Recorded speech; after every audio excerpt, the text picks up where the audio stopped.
Yes, lads, we're back with another episode of this Spurs career mode and part 2 of this massive summer transfer window, where the aim this season is to go on and win the Champions League with Tottenham. We kick off the start of the season with a trophy as we beat Dortmund in the Super Cup. But we did lose to Arsenal in the Community Shield. This is a bona fide friendly. It is. It is a bona fide friendly. We don't care about that one. The Super Cup is far superior. Or at least that's what I'm telling myself. Now, if we all remember, in the last one, Son picked up an injury. And I've left it till this episode to see what the injury is, but I'm pretty much anticipating that this injury is going to be 3 months. I was thoroughly correct about this injury. It's 3 months. Son's going to be out once again. This is the 3rd season in a row. 3 whole seasons that Son has been injured for 3 months. And that makes me think maybe in this episode it is time to go out and sign that left winger. And that winger is none other than the Georgian Messi. Kvaratskhelia joins the team. I'm so excited. The Georgian Messi is here. Kvaradona, the man himself, is joining Tottenham for 170 million. He has been suggested so much by you guys. At the age of 24, 90 overall, he was still at Napoli, so it felt like a realistic transfer that we could actually pursue at this stage of the career mode. And with Son's injury for 3 months, and still very unsure of formation, this deal right here is an absolute banger. If that isn't enough to make you guys go down below and smash that like button, I don't know what is. Also, while you're down there, if you want to hit subscribe, you can do. It's free to subscribe, and Kvitschka definitely approves that message. But at 170 million, you're probably thinking there's no money left. You was absolutely wrong. There's still 133 million left. FC 24 is insane with the financing. I may have been playing like Daniel Levy's still at the club for the past couple of seasons, but that has gone. It's out the window. It's time to win the Champions League this season. Now, with my eyes on the Champions League and that new formation, I've made the decision that we're going to sell Angelino. He's unhappy with his playtime and his contract. And I think for large parts of the season, we're going to swap between the two formations, so I don't need an extra left back. I am, however, for now, going to keep Spence around, just because I'd like to see how he gets on and how he plays. I think he could be decent, and he's extremely quick. We all know speed is important in this game. Now, as for transfers, I don't know if we do any more. We've got Liverpool to play as the first game in the Premier League. Let's take care of that first. And we don't care one bit about what team they put out, because it's all about our squad right here. The new Thierry Henry is up top. And on the left-hand side, of course, Kvaradona makes his first start. Now, we're sticking to the 4-2-3-1 for this game, but I think when Dusan comes back, that's when we'll start alternating the formations. It should give Sam Small more game time. It gives Son opportunities to play up top as well when he comes back. So the world, technically, is our oyster. And Kvitschka, for the first time on the football, he just feels good. And the sprint dribble is going to be insane with him. Cannot write this. Basuma with a shot. Great save from Alisson. Kvitschka is down, lads. I repeat, Kvitschka is down. How is he injured? If this is another 3 months, I'm going to be beside myself. It's recommending we sub him off. We're 10 minutes into this game against Liverpool. It's because I love dribbling with him. And instantly, Brennan Johnson is not the replacement I want to be having. And if he is injured, this just better not be a broken toe. FC, EA, better be praying that this is not a broken toe. We need to worry about Cody Gakpo, though, on the near post. That was really close. Testing Vicario big time there. Good job. Vicario is an absolute beast. We need to maintain our focus now against Liverpool. Kvaratskhelia has run off the injury. Can you Adam and Eve it, lads? He's run off the injury. What's he like at playing a pass? He's pretty good, isn't he? Pretty good. Vahi for his first goal. Vahi for his first goal. Kvaratskhelia plays the ball over. And the EA gods have absolutely saved us. Injury gone. Injury no more. The two new boys link up. Premier League champions last season. I fancy it again. But the most important thing is, can we win the Champions League? With this squad, definitely. We're arguably missing our 2 best players from last season in Dusan Vlahovic and Son. Does not feel like it. Oh, Gakpo again. He seems to be the danger man. Remember, there's no Romero this time round, because guess what? The man got himself sent off. So Van der Ven is in there, and look at that from Van der Ven. Love that, Mickey. One-way traffic since the goal, to be fair, lads. One-way traffic. Win it back now with Sancho. Play it into Kvitschka. Kvitschka can blow beyond people if need be. He's very quick. Oh, the ball into Sancho wasn't very good, but look at the bodies we've got out wide now. Pedro Porro wants to play that straight through into Bentancur. Oh, stunning counter-attacking football. That's exactly how Liverpool like to play, and we're doing them at their own game. Bentancur makes it 2-0. It's been all Liverpool up until this point, but do we care? Of course not. There is something dangerously bad with Liverpool in defending. All you need is 1 or 2 counters. They're just not very good. Emerson Royale's playing for them as well. And look at that from Basuma. Beautiful. Royale just gets dusted by Kavicka. It's half-time. We're 2-0 to the good here at home at the start of the season. This doesn't fill Spurs fans with confidence that we're going to go back-to-back in the Premier League. I don't know what would. Dangerous free kick spot. I don't know if it's dangerous enough for a goal. We're going to jump the wall. Gakpo. Oh, my God. He rattled the crossbar. It wasn't far off a goal. Oh, Madison found Pedro Porro.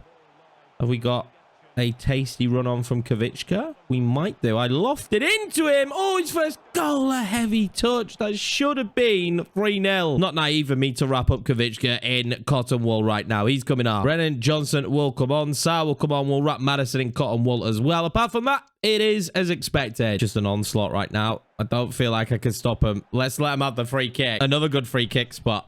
This time the other side, but it's Cody Gakpo. Again, he's rattled the crossbar once, and this time he finds the back of the net. It was a warning sign last time out, and now we have a long road to holding out. There's just so much time left. I think we should take a different approach. We're going for the tiki-taka. It's worked for us before. Hopefully, we can get something out of this game now. Just keep it 2-1. That would be lovely. Oh, that's a good ball in. Diogo Jota. Get to him. Good block. Good block. I'll give him a corner. There is literally no time left on the clock. We're in added on time. I don't think there'll be much of it. They've got a massive corner there. Going towards Alisson. What is Brennan Johnson doing? What is Brennan Johnson doing? Sancho was on the line. God, I love Sancho right now. Him being on the line there was massive. And I just want to break down into the corner here and just pray that the whistle is on its way. Sancho can hold it up. We just need the full-time whistle. We just need the full-time whistle. Burst inside, Sancho. Why not? We got room there. Pedro Porro fans. Vahi, why not? Alisson will save it. I just want the whistle. And we're still not going to get it. We're going to get a corner. Sancho playing in the corner. We scored last time we tapped sober. Alisson will collect it. The whistle will blow. We win on opening day thanks to a clearance on the line from Sancho. And as we head back to the emails, there's no bad news of Kavicka being injured, but there is good news of Dusan Vlahovic being available for selection again. More Romero offers keep on coming, this time from Atletico Madrid. The longer this window goes out, the longer this is drawn out, the less likely we are to sell him. A bid from Liverpool for Angelino, though, and they are throwing in a right back, which is exactly what we don't need. So this will be rejected. This time it's Man City, and they're offering me Calvin Phillips. And as a Leeds fan, this one's a very difficult one to turn down. But I think if we get another central midfielder, it needs to be someone maybe a little bit better. Now, this is a more interesting one. Romero, Real Madrid. Let's negotiate. I really don't want Romero to go. It's more down to his frustrations and just trying to freshen up this series as much as possible. No one in the comments last time round went, don't sell Romero. He said, don't sell Son, don't sell Destiny, but never don't sell Romero. I mean, we were never going to sell Son anyway. I'm pretty sure I said it in the last episode. But if we get 80 million for Romero, this might be a deal worth taking, and they're going to pay it. They are going to pay 80 million for Romero. It is a shame. He's been with us since the start, but it does make sense that someone like Real Madrid would want him after his antics last year. It does not mean, though, that we're going to need another centre-back. And a centre-back that can start. Although I'm not against giving Van der Ven the start time. He's been very, very good for us. Matt Gay is growing as well and is unhappy, so maybe we give him some more game time. There's a lot to think about right now. Before we can think about any more business, we had to take on Leicester in the Premier League. We beat them 2-1. They did go up by 1 goal and missed a penalty, but that man Cavaradonna with a brace to give us the victory. And I think he's going to be huge in moments like that this season. He's just going to bag the goals when you need him to. But the time has come. The long walk must be walked. It's time for Romero, who has already packed his bags. He said his goodbyes to the Spurs faithful, to us, who's really helped his career in my head, and he jets off to Madrid. I mean, he will look good in the white of Madrid, as well as he looked good in the white of Tottenham. But I did think to myself, do you know what? This season is go hard or go home. And do you know who will look just as good in the white of Tottenham? That's right, Fikayo Tomori joins the club, joins our back line. This man is an absolute beast. We're going big this season to win the Champions League. He stayed at Milan, so it still felt realistic considering the amount of money we had. 88 rated Fikayo Tomori. And that does leave us now with a great group of centre-backs in order to fight for this Champions League. I made a big decision as well with what we're going to do up top, just because you guys really rate him. Although I don't get along with him, we're going to keep Velez for this final season. I didn't see that much value in selling him, and if we brought somebody else in, it would probably be for a similar overall. I'm definitely going to prefer Sam Small over him,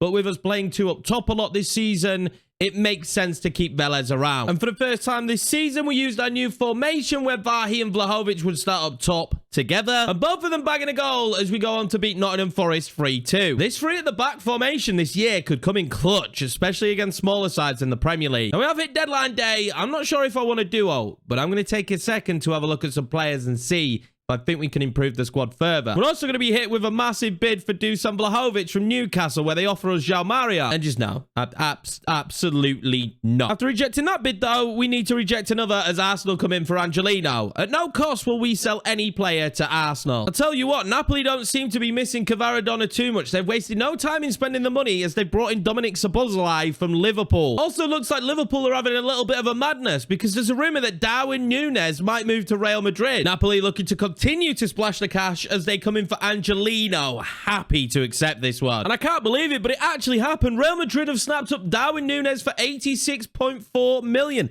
Liverpool are going to be terrible this season. Now, as the clock ticked down on deadline day and I mulled over the squad, I did have my eye on maybe a central midfielder. But when we actually look at the squad in this formation, knowing that both Sarr, Eze and Cummins could play in those central midfield positions, I think I'd rather give them the game time than signing a new central midfielder. After all, we have spent 384 million on transfers this window. Daniel Levy would definitely be having a heart attack right now. But with all the business we wanted to get done, let's end deadline day and get into this season. Now, obviously, a big part of this season is going to be the Champions League. And our group isn't too bad. We have Celtic, Club Brugge and Juventus. All three very beatable. I'm happy with this group. We need to focus on the league first, where we play second placed Arsenal. And this will be our 11. It'll be the first time we play with this formation. I've rotated it a little bit though because Juve is on the horizon. And I can't forget, as we walk into this one, we're top of the league. Arsenal second, and they still have Messi.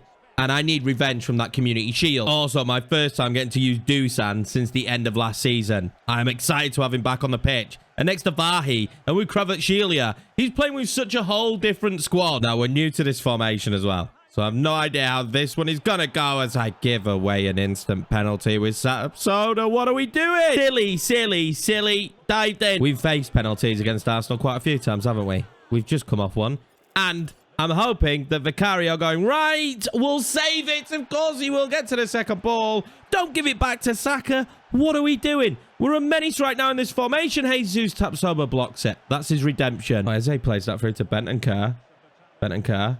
Well, is that Vahi out wide? It is. Vahi chips it in towards Dusan. Tomiyasu is there. We're going to get the second ball. We really flood bodies forward with this formation. I need to remember that. I need to learn how to play it. And it's not Sancho. It's actually Kubo, who knocks it back to Bentancur. What was that header? Having both Kubo and Sancho as my right wingers is insane. I've got such coverage. Seem to be leaving a lot of gaps in the central midfield right now, but I'm going to be accepting of them as we learn the tactic.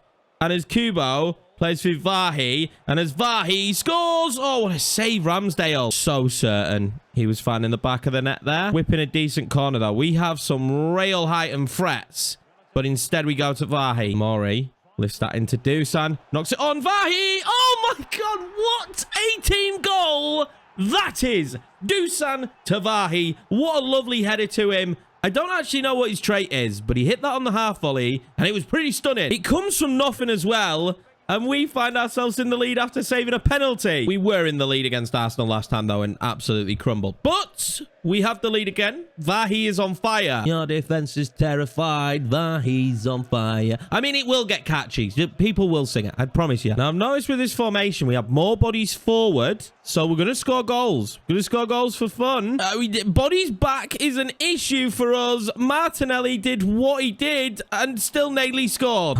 Breathe. We might have to drop down to CDMs and not centre mids. That might be the play. Also, what the hell's happened to the scoreboard since the most recent update? Odegaard, bit of space. Van der Vent's out there, and this is where they're most dangerous because they're going to start outnumbering us. And what a save from Vicario. It's literally end-to-end stuff right now with this new formation. I can't say I'm enjoying it. I don't know if I'm enjoying it. But this does give us a gap up top. Thomas Partey just before half-time, though, makes it 1-1. And the gap is back to 2 points. It could have been more. It could have been 5. Kind of have to feel, though, with the players on the pitch. We're going to score more goals. Kvaratskhelia wins that back. He surely wants it. And he's going to get it. And he's going to score it. Because, of course, he is. I told you there's more goals in this team. He won it back on the press. We do press their middle and back line with numbers in this formation. And just like that, we restore the lead. With that man, he's going to be big time this is Ballon d'Or winning. Kvaratskhelia, maybe. Look at this space out wide. Go on, Kubo. Keep going. Well, hey. Kubo wants to whip that one straight across. Dusan didn't quite have the legs to get to that one. 1+. The scoreboard is fixed. Here comes Gabby Jesus. I know he wants to play it across. We're not going to let him. Look at that from Tomori. They're bringing off Gabriel Jesus and bringing on Kai Havertz. Still no sign of Lionel yet. He's not entered the fray. Well, Arsenal have been playing around with the ball quite well. And just every time they get in that position, it's comfortable. Oh, Bentancur give that away. Bentancur give that away. Saka was say, oh my God, are you kidding me? Van der Ven knocks it straight back to Saka. It's 2-2. Oh my God. What is Van der Ven doing there? Given a big opportunity, he just kicks it straight back to him. Time for some sub. Vahi is knackered. Let's bring on Sam Small. Eze for Cummins. You know I love Cummins. And Kubo off for Sancho. Let's see if these lads here can get us back in the lead. Sancho back in behind to Cummins. Cummins lofts it in. Dusan's in a great position. Ramsdale near post. Favourite to it. It's more like it now. Let's just keep building from this. It's easy for Ramsdale though. Here they come. This is deadly. Great save for Cario. It's ended up us holding on at the minute. I need to learn how to defend with this new formation. I'm a little bit too gung-ho. Saka gets it inside. Timber. Oh my God. Odegaard well blocked. Can we break away in any capacity? Sam Small. Sam Small. Oh my God. What a touch from Sam Small. This might be the biggest moment of Sam Small's career as he goes through. Sam Small in the dying embers of the game. The Spurs Academy lad of all the human beings known to man to score this goal. It had to be Sam Small. What a touch from their own attack. We go ahead and counter perfectly as Tottenham always bloody do. I can't believe it. It is 3-2 against Arsenal, and it's that man Sam Small with the difference maker. What a human being this man is going to be. We don't have the next Harry Kane. We do. We just do. And just a perfect way to get revenge with it being just in the last minutes. It really is just the most perfect way to get revenge against someone. There we go. 3-2. Tottenham beat Arsenal. What a North London derby that'll be. The TV channels will be loving it. And what an amazing thing we have to look forward to in the next episode. I can't wait for it. Champions League football is back. There'll be no dropping into the Europa League this time around. Tottenham mean business. You've seen how we've been playing. Let me know what you think about the new formation. Let me know what you think about the transfers. I saved it for this episode to spend a metric ton of money, and I hope it did not disappoint. Nearly 300 million in this episode. You guys are all legends. I'm super excited about this season. If you are too, smash the like button. Once again, hit subscribe if you're new. And I will see you for the next episode where hopefully we can get through our Champions League group. And let's see who we get in the next round. There's going to be January coming up soon as well. And let's just remember the biggest note of this episode. Sam Small.